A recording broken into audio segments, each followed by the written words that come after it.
Al Durr وهذه الكلم بمديح الهادي تنتظم ضاءت بالمختار الظلم وحلا في مولده النغم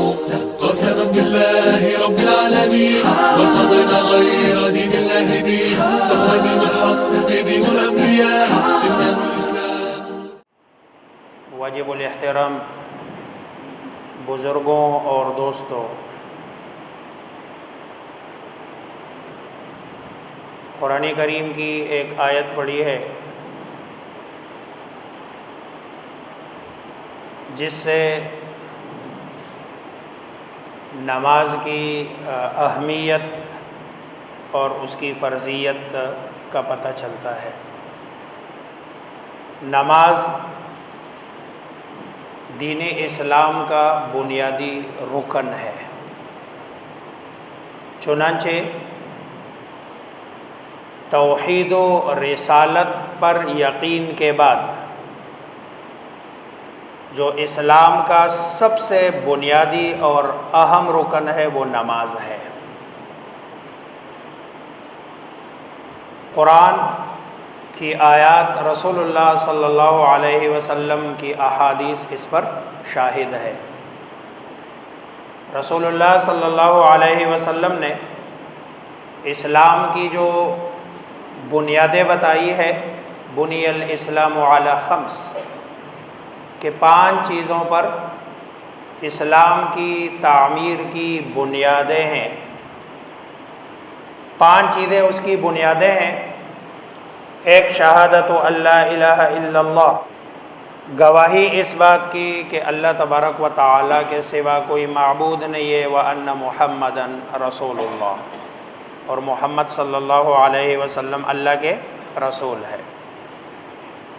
اس کے بعد وَإِقَامُ الصَّلَاةِ، نماز کو قائم کرنا، وَإِيتَاءُ الزَّكَاةِ، اور زکوٰۃ کی ادائیگی کرنا، وَحَجُّ الْبَيْتِ، اور بیت اللہ کا حج کرنا، لیکن لمن استطاع الیہ سبیلا، اس آدمی کے لیے کہ جس کو وہاں جانے کی استطاعت ہو، طاقت ہو، قوت ہو، وصوم رمضان، اور رمضان کے روزے۔ قرآن کریم میں تقریباً 700 مقامات پر اقامت صلاۃ کا ذکر ہے، کہیں صراحت کے ساتھ، کہیں اشارے کے ساتھ، کہیں کنایے کے ساتھ۔ 80 مرتبہ تو بالکل صراحت کے ساتھ اقامت صلاۃ کا حکم ہے، یعنی قرآن کریم میں 700 مرتبہ اشارات، کنایات اور صراحت کے ساتھ نماز کا حکم ہے، اور 80 مرتبہ تو بالکل صراحت کے ساتھ ہے کہ بھئی نماز کو قائم کرو، نماز کو قائم کرو، نماز کو قائم کرو۔ نماز کو معاشرے میں بس ہم نے ایک دستور سا بنا لیا ہے، عبادت سمجھ کے، اللہ تبارک و تعالیٰ کا حکم سمجھ کے ہم نماز کی ادائیگی نہیں کرتے ہیں، کیونکہ اگر ہم نماز کی ادائیگی اللہ کا حکم سمجھ کے کرتے، دستور سمجھ کے نہ کرتے، اپنے نفس کے خواہش کے مطابق نہ کرتے، تو جیسے رمضان کے مہینے میں مسجدیں بری ہوتی تھی، اسی طرح شوال کا چاند دیکھنے کے بعد بھی مساجد اسی طرح بری ہوتی، کیونکہ رمضان میں نماز فرض نہیں ہے صرف، رمضان کے بعد جو 11 مہینے ہیں، جس طرح نماز کی فرضیت رمضان کے مہینے میں ہے، اسی طرح نماز کی فرضیت باقی 11 مہینوں میں ہے۔ اور نماز ایسا فرض ہے، رسول اللہ صلی اللہ علیہ وسلم کی اس میں اتنی سخت وعیدات ہے، آپ نے فرمایا کفر اور اسلام کے بیچ جو امتیازی چیز ہے وہ نماز ہے۔ کفر اور اسلام کے بیچ جو امتیاز کرنے والی چیز ہے وہ، یعنی اتنا سخت حکم دیا ہے رسول اللہ صلی اللہ علیہ وسلم نے فرمایا کہ بھئی کافر اور مسلمان، کفر اور اسلام کے بیچ جو امتیاز کرتا ہے، جدائی کرتا ہے، وہ ایک اور روایت میں ہے رسول اللہ صلی اللہ علیہ وسلم نے فرمایا من ترک صلاۃ متعمدا فقد کفر، جس آدمی نے جان بوجھ کر نماز چھوڑی ہے، آپ نے فرمایا اس نے کفر کیا۔ یعنی اتنا سخت حکم کہ من ترک صلاۃ، جس نے نماز چھوڑ دی، اور نماز بھی ایک متعمدن، جان بوجھ کر، غلطی ہے، بھول گیا، اس کے شریعت کے اپنے احکامات ہیں، لیکن جان بوجھ کر کسی بندے نے نماز چھوڑی، آپ صلی اللہ علیہ وسلم نے فرمایا فقط کفر، گویا کہ اس نے کفر کیا۔ اتنا سخت، اس لیے تو بعض ائمہ کے نزدیک کفر کا حکم لگتا ہے، اگرچہ امام ابو حنیفہ رحمہ اللہ کافر کا حکم نہیں لگاتے، وہ کہتے نہیں، یہ زجر و توبیخ و تحدید کسی بات سے ڈرانے کے لیے، زیادہ سخت تنبیہ کرنے کے لیے رسول اللہ صلی اللہ علیہ وسلم نے اس طرح کے کلمات ادا کیے تاکہ کوئی بندہ نماز کے ترک کی طرف نہ جائے۔ نماز وہ عبادت ہے کہ جو انبیاء علیہم الصلاۃ والسلام، حضرت آدم سے لے کر سرکار دو عالم محمد مصطفیٰ صلی اللہ علیہ وسلم تک ہر نبی کے زمانے میں فرض رہی ہے۔ باقی جتنی عبادات ہے، کچھ عبادات ایسی ہے کہ جو باقی انبیاء علیہم الصلاۃ والسلام کے زمانے میں وہ عبادت، آپ صلی اللہ علیہ وسلم کے آنے سے ان کے عبادت کا حکم منسوخ ہو گیا آپ صلی اللہ علیہ وسلم کے زمانے میں، اور آپ صلی اللہ علیہ وسلم کی شریعت میں عبادت نہیں۔ کچھ ایسی ہے کہ جو ان کی شریعتوں میں اس کو عبادت نہیں سمجھا جاتا تھا، لیکن رسول اللہ صلی اللہ علیہ وسلم کی شریعت میں اس کو عبادت بتا دیا گیا کہ بھئی یہ عبادت ہے۔ واحد نماز ایسی عبادت ہے کہ جو تمام انبیاء علیہم الصلاۃ والسلام کے زمانے میں اور ان کی شریعت میں یہ عبادت تھی، اور عبادت بھی بطور فرض کے تھی۔ گویا کوئی بھی نبی، جیسے کلمہ توحید لا الہ الا اللہ، یہ تمام انبیاء علیہم الصلاۃ والسلام کا مشترکہ پیغام، اسی طرح اقیم الصلاۃ، اقامت صلاۃ بھی تمام انبیاء علیہم الصلاۃ والسلام کا مشترکہ پیغام تھا۔ حضرت ابراہیم علیہ الصلاۃ والسلام جو دعا ہے وہ مانگ رہے ہیں، قرآن کریم کی آیت ہے، حضرت ابراہیم علیہ الصلاۃ والسلام اللہ سے مانگ رہے، رب اجعلنی مقیم الصلاۃ ومن ذریتی، اے میرے رب مجھے بھی نماز کو قائم کرنے والا بنا دے، ومن ذریتی، اور میرے اولاد میں سے بھی ان کو بھی نماز کا قائم کرنے والا بنا دے۔ ربنا وتقبل دعا، یہ وہ دعا ہے جو ہم ہر نماز میں پڑھتے ہیں آخر میں۔ کبھی غور کیا یہ ابراہیم علیہ الصلاۃ والسلام کی دعا ہے کہ جو وہ اپنے لیے اور اپنی اولاد کے لیے مانگ رہے ہیں، اور مانگ کیا رہے ہیں؟ اللہ ہمیں اقامت نماز کی توفیق دے دے۔ حضرت شعیب علیہ الصلاۃ والسلام کو جب ان کے قوم نے کہا، قرآن کریم میں اللہ تبارک و تعالی فرماتے ہیں کہ قالوا یا شعیب اصلاتک تأمرک ان نترک آباؤنا،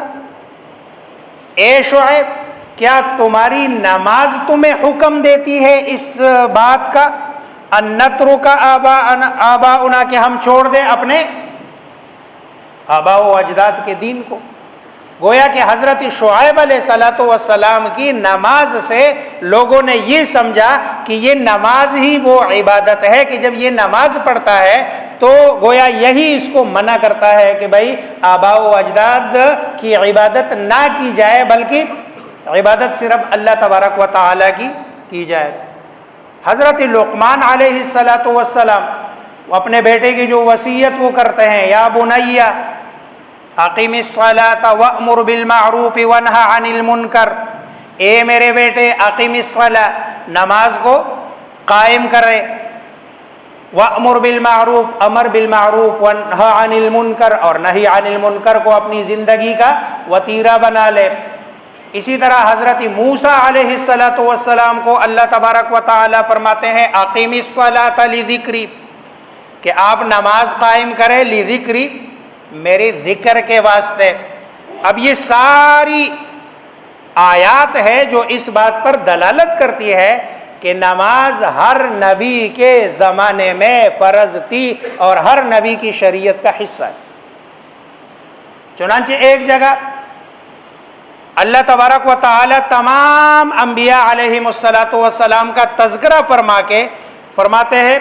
وَأَوْحَيْنَا إِلَيْهِمْ فِعْلَ الْخَيْرَاتِ، کہ میں نے وحی کی ان سب کی طرف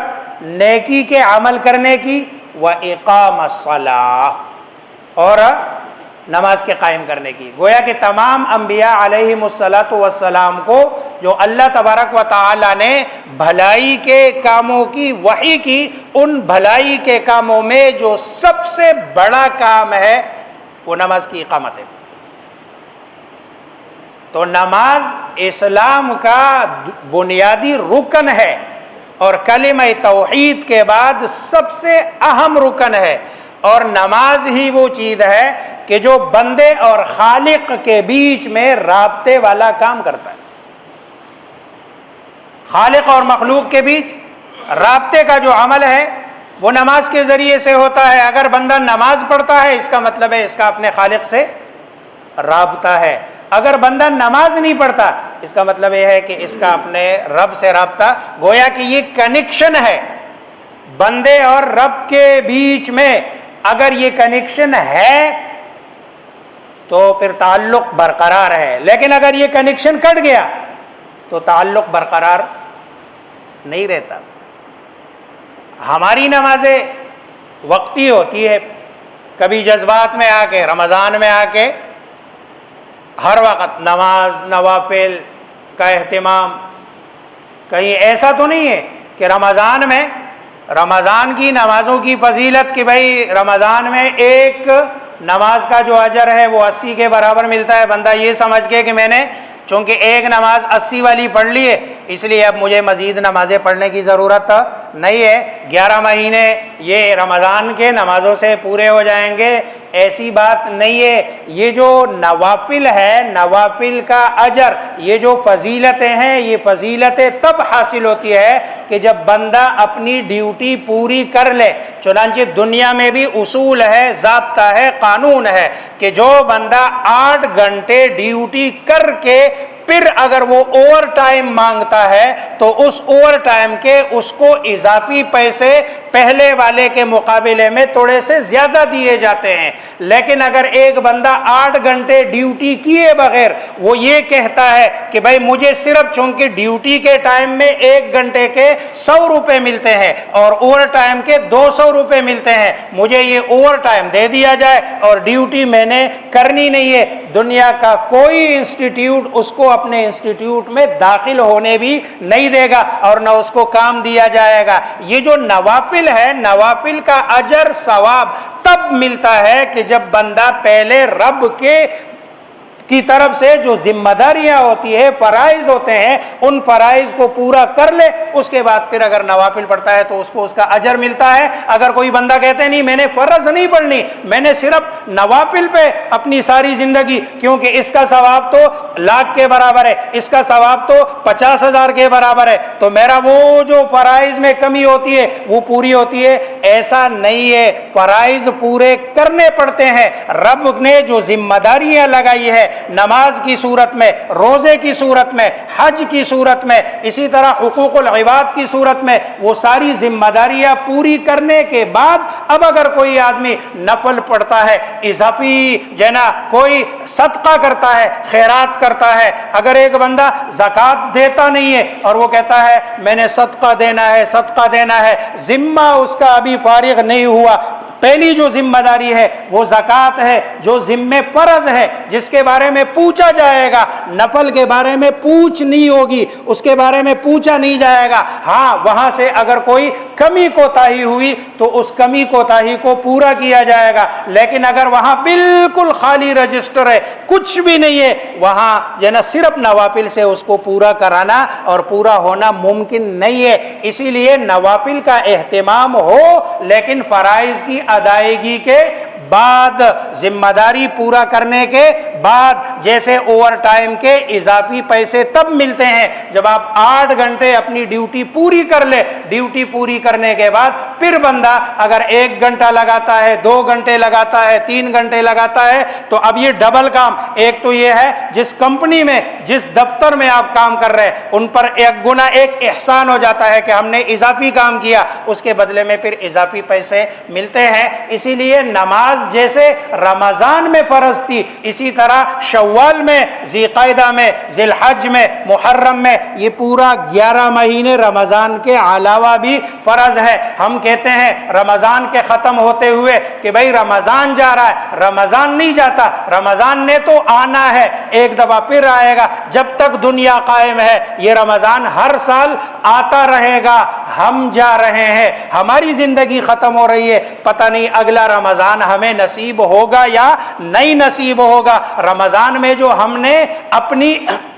روٹین بنائی ہے اسی روٹین کو باقی 11 مہینے برقرار رکھ کے ہم رمضان کے فوائد کو صحیح طریقے سے حاصل کر سکتے ہیں. ورنہ تو اگر رمضان کا مہینہ ساری عبادتیں کر لی، لیکن جیسے ہی شوال کا چاند نظر آیا ہم نے نماز بھی چھوڑ دی، ہم نے اللہ کے راستے میں خرچ کرنا بھی چھوڑ دیا، ہم نے ساری عبادات یہ رمضان کے ساتھ نتی کر لی. جیسے کہ نماز رمضان کا حکم ہے، جیسے کہ صدقہ اور خیرات یہ رمضان کا حکم ہے، زکوٰۃ کی ادائیگی یہ رمضان کے ساتھ مختص ہے، یہ رمضان کے ساتھ نہیں ہے. یہ سارے سال کی عبادتیں ہیں، رمضان میں تو صرف اس کی پریکٹس کرائی جاتی ہے. رمضان میں تو گویا کہ یہ ایک طرح کا اس کے لیے تیار کیا جاتا ہے. اگر کوئی بندہ رمضان کے بعد بھی اپنے اس روٹین کو برقرار رکھتا ہے تو سمجھ لیا جائے کہ اس نے رمضان کا فائدہ حاصل کر لیا، ورنہ تو نقصان ہی نقصان ہے، اس نے فائدہ